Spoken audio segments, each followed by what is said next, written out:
Henry and Gordon were lonely when Thomas left the yard to run his branch line. They missed him very much. They had more work to do and had to fetch their own coaches. The big engines thought they were too important to fetch coaches.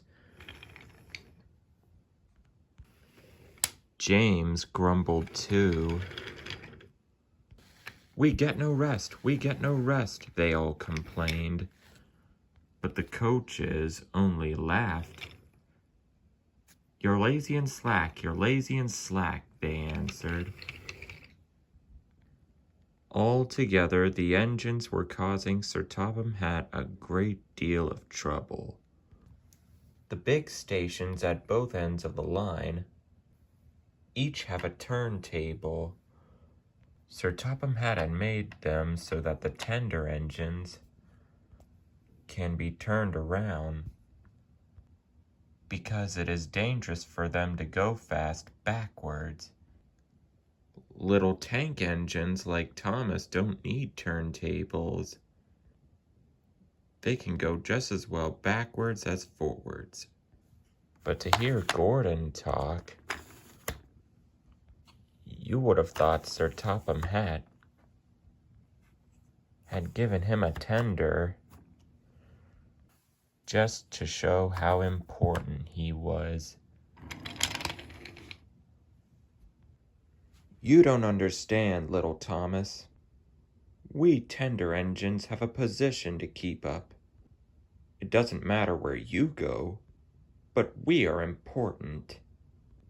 And for Sir Topham Hatt to make us do shunting and fetch coaches and go on some of those dirty sidings, it's not the proper thing."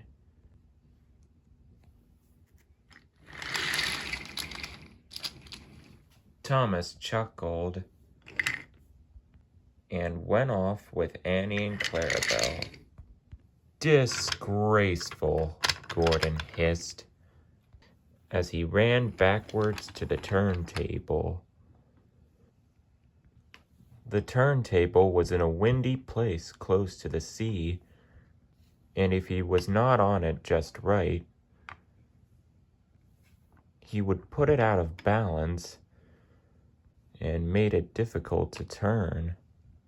Today, Gordon was in a bad temper, and the wind was blowing fiercely. His driver tried to make him stop in the right place, but Gordon wasn't trying. The fireman tried to turn the handle, but Gordon's weight in the strong wind prevented him. "It's no good," they said at last. "Your big tender upsets the balance. If you were a little tank engine, you'd be all right. Now you'll have to pull the next train backwards." "Look," called some boys, "there's a new tank engine." "Oh, it's only Gordon back to front." "Hello," called Thomas, "playing tank engines? Sensible engine. Take my advice, scrap your tender and have a nice bunker." Gordon said nothing. Even James laughed when he saw him.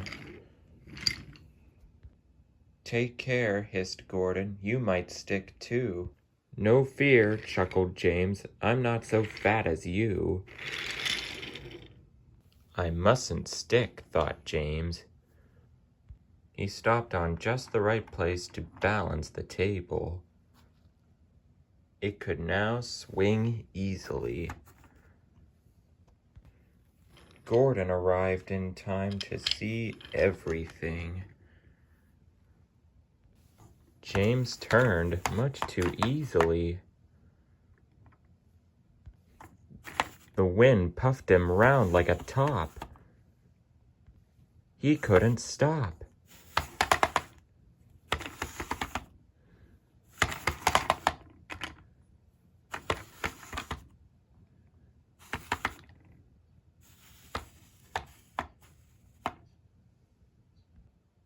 Well, well, said Gordon, are you playing roundabouts?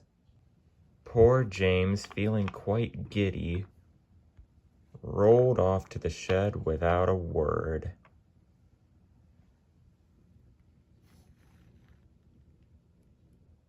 That night, the three engines had an indignation meeting.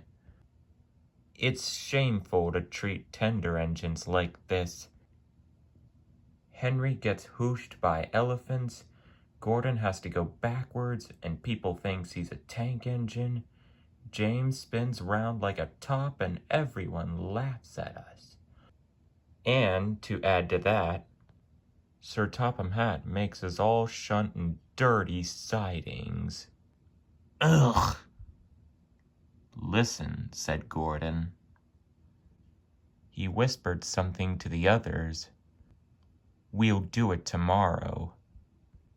Sir Topham Hatt will look silly. The engines had decided to go on strike.